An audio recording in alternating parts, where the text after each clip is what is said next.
तो ये तो हुआ इंडिफरेंस कर्व का काम। आगे अपन चलते हैं, वो होगा बजट लाइन का। बजट लाइन का मतलब एक और नाम है प्राइस लाइन। ये क्या है, देखो ये होती है बजट लाइन और ये होता है इसका बजट लाइन का शेड्यूल। जैसे कॉम्बिनेशन है, अलग अलग कॉम्बिनेशन बना रखे हैं। ई कॉम्बिनेशन कहता है सर 4 एप्पल लो जो 4 रुपए का एक है, सॉरी 5 एप्पल लो जो कि 4 रुपए का एक है, और बनाना 0 ही ले लो, हमें नहीं लेने बनाना, वो 2 रुपए का है। तो आपके 5 एप्पल होंगे 4 रुपए का एक, तो 20 रुपी, और 0 इंटू 2 0, कुल मिलाकर 20 रुपये खर्च हो गए। आपकी इनकम 20 रुपए के बनना है ना। फिर आपने दूसरा ऑप्शन लिया कि सर एप्पल 4 ही ले लें, 4 रुपए के हिसाब से 4 4 जा 16, और 2 हम बनाना ले लें, 2 2 जा 4, अभी भी 20 रुपए खर्च हो रहे हैं। फिर हम सर एप्पल 3 कर लें 4 रुपए के 12 रुपए, और ये 4 कर लें 2 रुपए के 8 रुपए, अभी भी 20 रुपए। सभी कॉम्बिनेशन में आप देखेंगे कि इनकम जो कि आपको रिस्ट्रिक्टेड की थी 20 रुपए, 20 रुपए में आप मैक्सिमम कितने कॉम्बिनेशन ले सकते हैं। कॉम्बिनेशन है, ई कॉम्बिनेशन कहता है 5 एप्पल 0 बनाना, एफ कॉम्बिनेशन कहता है 4 एप्पल 2 बनाना, जी कॉम्बिनेशन कहता है 3 एप्पल 4 बनाना, पर इनकम का लेवल 20 ही है।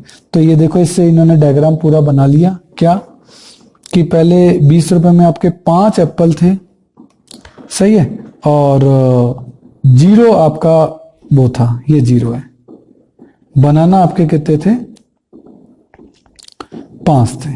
इस तरीके से ये पूरा कॉम्बिनेशन जो है वो आपका बनता हुआ नीचे आएगा। ये आपकी कहलाएगी बजट लाइन।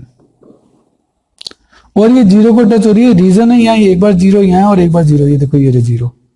तो बजट लाइन में 0 होता है कि हो सकता है कि हम एप्पल 5 ले लें, बनाना ले ही ना, और हो सकता है हम एप्पल 1 भी ना लें और 10 बनाना ले लें, ऐसा हो सकता है। ये बजट लाइन है, ठीक है। तो बजट लाइन क्या है, अब देखिए, budget line is a graphical presentation, graphical है।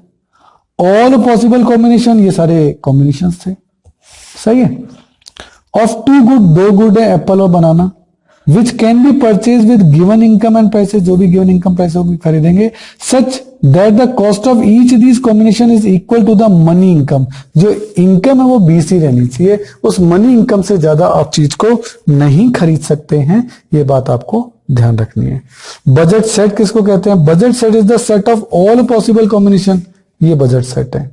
ये सारे कॉम्बिनेशन आपको बता रहे हैं, ऑफ 2 गुड, 2 गुड्स हैं, विच ए कंज्यूमर कैन अफोर्ड, जो वो खरीद सकता है, गिवन हिज इनकम, उसकी इनकम 20 रुपए है, and prices in the market, prices 4 रुपए और 2 रुपए आपको गिवन है। ये सब चीजें आपको गिवन होगी, इसके हिसाब से ये वेरियस कॉम्बिनेशन हैं, ये बजट सेट कहलाते हैं, और इसकी जो ग्राफिकल प्रेजेंटेशन है वो बजट लाइन या प्राइस लाइन कहलाती है, सही है। आगे चलते हैं। और देन अगर आपसे आपको पूछ ले कि स्लोप ऑफ बजट लाइन क्या है, तो देखो जब भी किसी का स्लोप पूछा जाए, मैंने आपको बता दिया फॉर्मूला वही है, लॉस अपॉन गेन या सेक्रीफाइस अपॉन गेन। बस आपको वही देखना है, कितना सेक्रीफाइस किया कितना गेन हुआ, ये आपको देखना है।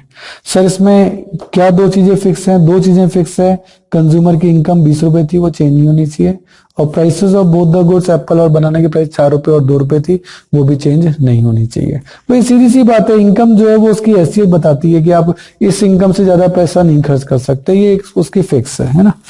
बजट लाइन की भी सर कुछ प्रॉपर्टी है, हाँ सर है property. Budget line is left to right downward sloping, sir सही बात है, ये लेफ्ट टू राइट जाती है, डाउनवर्ड जाती है ना। It is because a consumer can extra unit of one commodity only by sacrificing some units of other commodity, यानी वो एक्स्ट्रा यूनिट एक की खरीद सकता है तभी जबकि वो सैक्रिफाइस करेगा दूसरे की यूनिट, है ना। और budget line is straight line, इसमें कोई कर्व नहीं होता, ये स्ट्रेट लाइन होती है। उसके पीछे रीजन है कि इनकम फिक्स है, और जो गुड्स है उसकी प्राइसेज, जो एप्पल और बनाना की प्राइसेज है 4 रुपए और 2 रुपए, वो भी क्या है, फिक्स है। हाँ, इनमें कुछ चेंज इस तरीके से हो सकते हैं, change in budget line due to change in price, जैसे if price of X good increase और डिक्रीज, सही है। जैसे एक्स की प्राइस अगर बढ़ गई तो एक्स की जो गुड है वो महंगी हो जाएगी, महंगी हो जाएगी तो आप उसकी कम कमोडिटी खरीद पाओगे, सही है। और ऐसे ही अगर एक्स की प्राइस कम हो जाए, डिक्रीज हो जाए, सस्ती हो जाए, तो जब वो सस्ती हो जाएगी तो आप उसकी ज्यादा क्वांटिटी खरीद पाओगे, तो फिर उसकी क्वांटिटी बढ़ जाएगी। ये देखो क्वांटिटी बढ़ गई, है ना, महंगी होने पे कम हो गई थी, सस्ती होने में बढ़ गई। सेम यही चीज गुड 2 के साथ भी तो हो सकती है, अभी तो गुड 1 के साथ हुई है, गुड 2 के साथ भी तो हो सकती है कि गुड 2 की प्राइसेस अगर ज्यादा हो जाए, यानी वो महंगी हो जाए, तो आप उसकी कम क्वांटिटी खरीदोगे, और वही चीज अगर सस्ती हो जाए तो आप उसकी ज्यादा क्वांटिटी खरीद सकते हो, तो यहां भी हो सकता है, सही है। दोनों में भी तो चेंज हो सकता है, due to change in, if income of the buyer increases, if income of the buyer decrease. अगर इनकम बढ़ जाए तो आप ज्यादा क्वांटिटी खरीद सकते हो, तो बजट लाइन ही शिफ्ट हो जाएगी, इसको बोलते हैं राइटवर्ड शिफ्ट। और अगर आपकी इनकम कम हो जाए तो आप कम क्वांटिटी खरीद पाओगे, तो आपकी कर्व भी नीचे शिफ्ट हो जाएगा, उसको क्या बोलते हैं, लेफ्टवर्ड शिफ्ट। ये किसके कारण होता है, ये इनकम के कारण होता है। सही है। तो सर अब कंज्यूमर इक्विलिब्रियम कहां होता है, consumer equilibrium bye indifference curve axis. ये कैसे होगा, तो ये तब होगा जब इंडिफरेंस मैप, यानी एक से ज्यादा इंडिफरेंस कर्व और बजट लाइन टुगेदर हम चलाएंगे। सही है।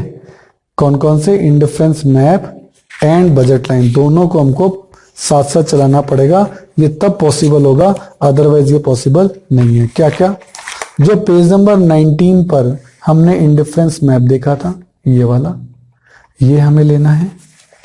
और पेज नंबर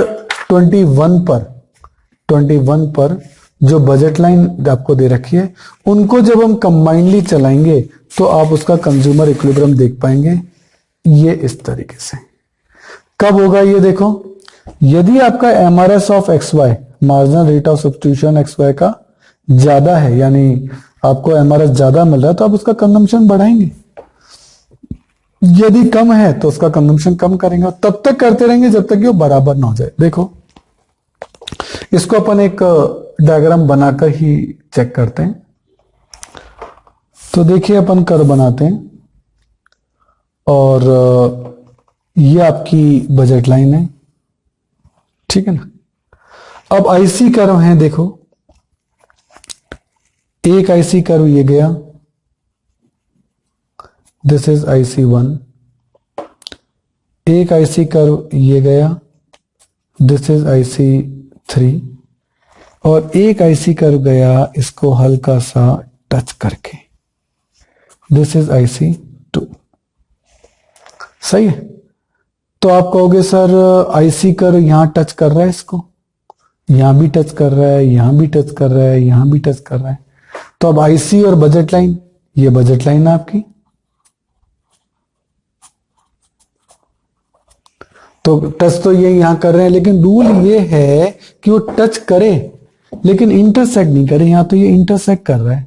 अच्छा, इंटरसेक्ट करने से क्या दिक्कत है, इंटरसेक्ट करने से दिक्कत ये है कि आपका सेटिस्फेक्शन तो यहां है और आपकी बजट लाइन है यहां, तो इस कंडीशन में आपका पैसा ज्यादा खर्च हो रहा है, सेटिस्फेक्शन कम मिल रहा है, तो ये वाली लाइन तो आपके लिए बेकार हो गई। सर IC1 तो ठीक है, पर IC3 में क्या दिक्कत है, IC3 इसलिए कैंसिल हो गई क्योंकि वो आपकी हैसियत से ही बाहर है, आपकी इनकम का लेवल है ये, आपका बजट का लेवल है ये ब्लू वाली लाइन, तो आप वहां तक पहुंचोगे कैसे, इसलिए वो आपके लिए पॉसिबल ही नहीं है। हाँ, ये वाली आपके लिए पॉसिबल है, ये वाली इसलिए पॉसिबल है कि यहां आकर ये इसको टेंजेंटली टच करिए। सर टेंजेंट का मतलब क्या होता है, देखो बहुत ही देसी भाषा आपको बताता हूं, ये आपकी कार का टायर है और ये सड़क पे इस तरह से चलता है टच करते हुए, ऐसे तो नहीं चलता ना कि सड़क के अंदर घुस जाए, और ऐसे भी नहीं चलता कि सड़क के ऊपर चले, ये टच करते हुए जाना है, इसी को टेंजेंट कहते हैं। तो जब कोई सर्किल और स्ट्रेट लाइन टच करते हैं किसी पॉइंट पे तो बोलते हैं कि ये उसके टेंजेंट है। वही बात यहां भी आई कि ये सर्किल जैसा आपका आईसी कर्व है, ये इस पॉइंट पर यहां आकर टच करता है बजट लाइन को, इसको टेंजेंट टच बोलते हैं। तो ये टेंजेंटली इसको टच कर रहा है, तो इसी को आप क्या बोलेंगे, इक्विलिब्रियम जो है वो आप बोलेंगे।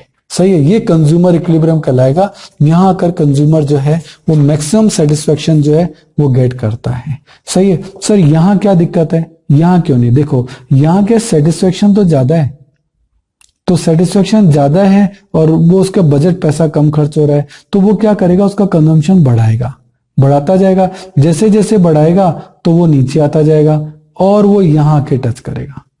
और यहां सर क्या दिक्कत है, यहां क्यों नहीं है कंज्यूमर इक्विलिब्रियम, वो इसलिए नहीं कि यहां सेटिस्फेक्शन तो उसको जो है बजट से जो है ये उसका बजट तो इतना और सेटिस्फेक्शन इतना, वो उसका कंजम्पशन कम करेगा, कम करेगा तो वो यहां आ जाएगा। तो कुल मिलाकर यहां आकर जो आपका एमआरएस ऑफ एक्स वाई है, marginal rate of substitution of X Y है, वो बराबर होता है किसके, price of X upon price of Y के।